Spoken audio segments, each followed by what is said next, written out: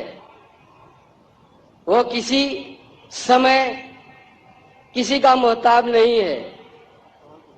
سوال یہی ہے، جو ہمیں ایشور کے بارے میں بتایا گیا ہے،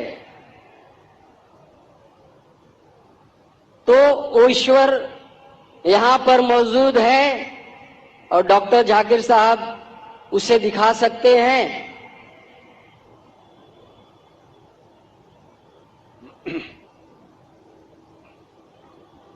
بھائی صاحب کا سوال ہے کہ اس نے کہا ہے کہ اس کی عمر 49 ایئرس کی ہے اور اس نے ابھی داخلہ لیا ہے اور اسے پتہ لگا ہے کہ ایشور مہان ہے اور ایشور ذرے ذرے میں موجود ہے اور وہ سچ کہتا ہے، طاقتور ہے۔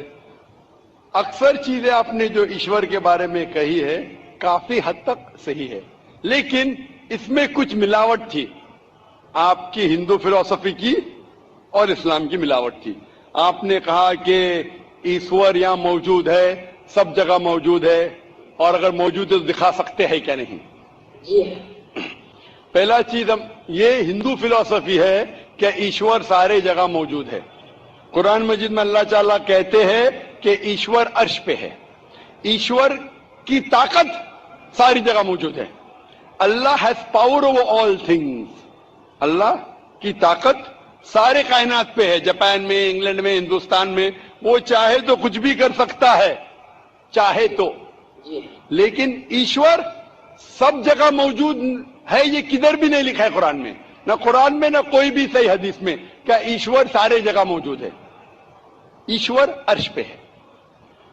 اور آپ نے کہا کہ ایشور اگر موجود ہے تو ذاکر صاحب ایشور کو دکھا سکتے ہیں کہ نہیں؟ ذاکر صاحب ایشور کو نہیں دکھا سکتے، کیونکہ ایشور فرماتے ہیں، اللہ تعالیٰ قرآن مجید میں فرماتے کہ اس زندگی میں آپ انہیں دیکھ ہی نہیں پائیں گے۔ موسیٰ علیہ السلام کا ذکر آتا ہے قرآن مجید میں۔ موسیٰ علیہ السلام ہمارے پیغمبر، وہ اللہ سے درخواست کرتے کہ میں آپ کو دیکھ سکتا ہوں، میں آپ میں مانتا ہوں کہ آپ کو دیکھ سکتا ہوں۔ تو اللہ تعالیٰ فرماتے کہ اس پہاڑ کو دیکھو، اس پہاڑ کو میں ایک جھلک دکھاؤں، میرے پورے اپنے آپ کو نہیں دکھاؤں گا، ایک جھلک دکھاؤں گا، آپ پہاڑ کو دیکھو کیا ہوتا ہے۔ تو اللہ تعالیٰ جب ایک جھلک دکھاتے اس پہاڑ کو دیکھ کے موسیٰ علیہ السلام بے ہوش ہو جاتے۔ پہاڑ کو دیکھ کے، ایشور کو دیکھ کے، ایشور کو تو کوئی دیکھ ہی نہیں سکتا ہے۔ ایشور کو ہم اگلی زندگی میں اگر اس امتحان میں سفلتا پائیں گے، کامیاب ہوں گے، جب جنت میں جائیں گے تو انشاءاللہ حدیث میں آتا ہے کہ ہم اللہ کا وجہ دیکھنا چاہیں گے، اس کا چہرہ دیکھنا چاہیں۔ اس دنیا میں نہیں دیکھ سکتے، دیکھ ہی نہیں سکتے، ممکن ہی نہیں ہے۔ ہمارے پیغمبر موسیٰ علیہ السلام بھی نہیں دیکھ سکتے تھے، تو آپ اگر پوچھیں گے کہ اللہ موجود ہے تو دکھاؤ. اور ایک چیز، موجود ہونے کے لیے دکھنا ضروری نہیں ہے. اور میں مثال پیش کروں گا، ایک مثال پیش کروں گا کہ ایک شخص آ کے ایک نیک انسان سے پوچھتے ہیں کہ یہ تلوار ہے اور میں تلوار سے آپ کا حملہ کروں گا، میں اس تلوار سے آپ پر حملہ کروں گا. آپ کا اگر ایشور ہے تو آپ کو بچا لے. پہلے درخواست ہوتی وہ آدمی سے کہ اگر ایشور ہے تو آپ حملہ کرو اور مجھے بچاؤ. تو یہ دھارمک انسان کہتے ہیں کہ آپ مجھ پہ حملہ کرو اور اگر ایشور ہے تو مجھے بچائیں گے. تو اس سے یہ ظاہر ہوتا ہے اس مثال سے کہ ضروری نہیں اگر موجود ہے تو وہ آ کے بچائے، کیونکہ بہت بار ایسا ہوتا ہے کہ ظاہر کرنا ضروری نہیں ہے. مثال کے طور پہ یہ ہوا موجود ہے، ہمیں دکھ رہی نہیں. کیونکہ ہوا نہیں دکھتی اس کا مطلب نہیں کہ ہوا نہیں ہے. ہوا اگر نہیں دکھتی اس کا مطلب نہیں کہ ہوا موجود نہیں ہے. تو یہ ایک طریقہ ہے کہ ظاہر ہونا دیکھنا ضروری نہیں ماننے کے لیے کہ وہ چیز موجود ہے کہ نہیں. اسی طریقے سے ہم انسان خدا کو دیکھ نہیں سکتے اس زندگی میں. آخرت میں انشاءاللہ ہم اگر سفلتا پائیں گے اور جنت میں جائیں گے تو دیکھ پائیں گے. Hope the answers the question.